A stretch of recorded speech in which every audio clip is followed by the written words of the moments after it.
சிட்டில ரகுமம்னு ஒரு காலேஜ் இருந்துச்சு. அங்க சுசி காயுன்னு 2 பேரு படிச்சிட்டு இருந்தாங்க. 2 பேருமே ரொம்ப நண்பர்களா இருந்தாங்க. ஒருத்தர் ஒருத்தர் விட்டு கொடுக்காம இருப்பாங்க. நல்லாவும் படிப்பாங்க. சுசி ரொம்ப பணக்கார வீட்டு பொண்ணு. அவங்க அப்பா ஒரு பேங்க் மேனேஜர், அம்மா ஹவுஸ் ஒய்ஃப். சுசிக்கு எந்த வகையிலும் குறைச்சல் இல்லாம நல்லா பார்த்துக்கிட்டாங்க.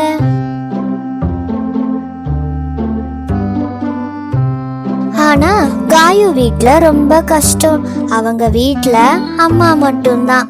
அம்மா காய்கறி வித்து தான் காயத்ரிய படிக்க வைக்கிறாங்க. சாப்பாட்டுக்கு கூட ரொம்ப கஷ்டமா தான் இருக்கும்.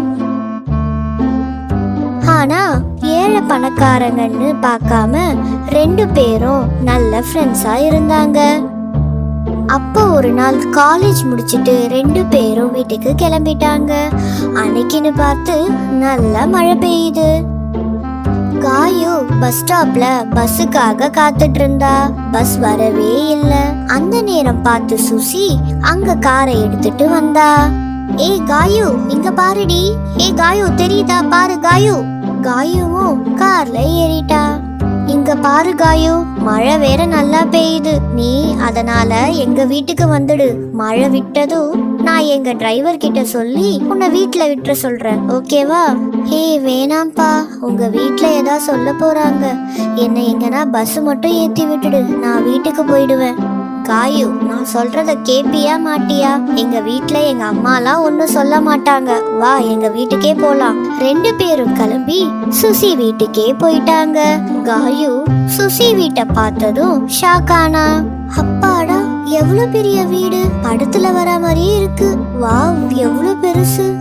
ஏய் காயு, போதும் எங்க வீட்டை பார்த்தது. நான் உனக்கு சாப்பிட ஏதாச்சும் செஞ்சு தரவா? என்ன வேணும் சொல்லு. உனக்கு மேகி செஞ்சு தரவா? நான் வேணா, உனக்கு ரொம்ப பிடிக்கும்ல. இல்ல சுச்சி, நான் உனக்கு சமைச்சு தரேன். கிச்சன் எங்க இருக்குன்னு சொல்லு. ஏய், நீ எங்க வீட்டு கெஸ்ட், அதனால நான் தான் உனக்கு சமைச்சு தருவேன். வா, என் கூட போய் கிச்சன்ல சமைக்கலாம். 2 பேரும் சேர்ந்து கிச்சனுக்கு போனாங்க. அங்க கிச்சனைய பார்த்து காயு ரொம்ப ஆச்சரியப்பட்டா. கிச்சனா இது? பார்க்கவே 5 ஸ்டார் ஹோட்டல் மாதிரி இருக்கு. Fridge, washing machine, dish washer, micro oven எல்லாமே இருக்கே. வாவ். இவ இப்படி நினைச்சிட்டு இருக்கும்போது சுசி அம்மா வந்தாங்க. அம்மா வணக்கம்மா, நான் தான் சுசியோட ஃப்ரெண்டு காயு. தெரியுமா, உன்னை பத்தி தான் சுசிலா டெய்லி அவ பேசிட்டே இருக்காளே. நீ நல்லா இருக்கியா? நல்லா படிக்கிறியாமா? முதல் முறையா எங்க வீட்டுக்கு வந்திருக்க போல.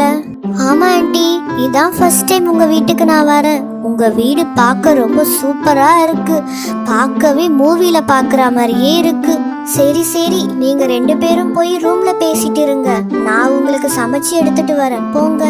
கொஞ்ச நேரம் கழிச்சு சுசி ரூமுக்கு நிறைய டிஷ் வந்துச்சு. காயும் சுசியும் நல்லா சாப்பிட்டாங்க. சாப்பிட்டு முடிச்சதும் காயுவ டிரைவர் அவங்க வீட்டுல இறக்கி விட்டுட்டாரு. எங்கம்மா போன காயு? இவ்வளவு நேரம் ஆகுது, ஆளையே காணும். மழை வேற நல்லா பெஞ்சிட்டு இருந்துச்சு. நான் உன்னை நினைச்சு ரொம்ப பயந்துட்டே இருந்தேன். அம்மா, நான் என் ஃப்ரெண்ட் சுசி வீட்டுக்கு போயிருந்தேம்மா. பா, வீடா அது? மாளிகை மாதிரி இருந்துச்சு. கிச்சன்ல என்னென்ன பொருள் இருந்துச்சு தெரியுமா? பார்க்கவே சூப்பரா இருந்துச்சுமா. நான் அங்கேயே சாப்பிட்டேன். சரிம்மா காயு, நீ ரொம்ப டயர்டா இருக்க, நான் உனக்கு டீ போட்டு கொடுக்கறேன். காயுவோட அம்மா வீட்ல உட்காந்துட்டு இருந்தாங்க. அங்க அவங்க அடுப்பு பத்த வைக்கவே ரொம்ப கஷ்டப்பட்டாங்க. இதெல்லாம் பார்த்து காயு இப்படி நினைக்கிறா, நம்ம மட்டும் ஏன் இவ்வளோ ஏழையா இருக்கும்? அங்க மதியம் சமைச்சத சாப்பிடவே மாட்டாங்க. ஆனா இங்க சாப்பாடுக்கே வழி இல்லை. கடவுளே, ஏன் எங்களை மட்டும் இப்படி படைச்சிருக்க? காயு, உன்கிட்ட ஒன்று சொல்லணும்னு நினைச்சம்மா. நம்ம வீட்டில் சுத்தமா அரிசி இல்லைம்மா. அடுத்த 3 நாளைக்கு காலேஜுக்கு போகாம என் கூட வேலைக்கு வரியா? நம்ம கொஞ்சம் பணத்தை சேர்த்து வச்சுட்டு அப்புறமா நீ காலேஜ் போமா. சரிம்மா, நான் உன் கூட வேலைக்கு வரேன். மறுநாள் காலேஜுக்கு காயு வரல. இத நினைச்சு சுசி யோசிச்சுட்டு இருந்தா. காலேஜ் முடிஞ்சதும் காயு ஏன் காலேஜுக்கு வரலன்னு வீட்டுக்கு போய் பார்க்கறா. காயு பார்த்து பேசுறப்போ தன்னோட அம்மா வேலைக்கு கூட்டிட்டு போனத சுசீலா எல்லா விஷயத்தையும் சொல்றா. சுசி காயுவுக்கு ஏதாவது உதவணும்னு நினைக்கிறா. சுசி அவங்க அம்மா கிட்ட போய் நடந்த எல்லாத்தையும் சொல்றா. காயுவுக்கு உதவணும்னு கூட சொல்றா. 2 பேரும் சேர்ந்து காயு வீட்டுக்கு வராங்க. காயுவோட அம்மாவை பார்த்து இப்படி பேசுறாங்க. நீங்க இத உதவியா எடுத்துக்காதீங்க. கடவுள் எனக்கு ஒரு வாய்ப்பு கொடுத்திருக்காரு. என்னால முடிஞ்சத நான் செய்யறேன். அதுவும் காயுவும் எனக்கு ஒரு பொண்ணு மாதிரி தான். அவ கஷ்டப்படுறத என்னால பார்க்க முடியாது.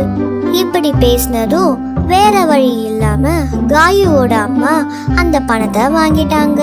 அத வச்சு 2 பேரும் சந்தோஷமா இருந்தாங்க.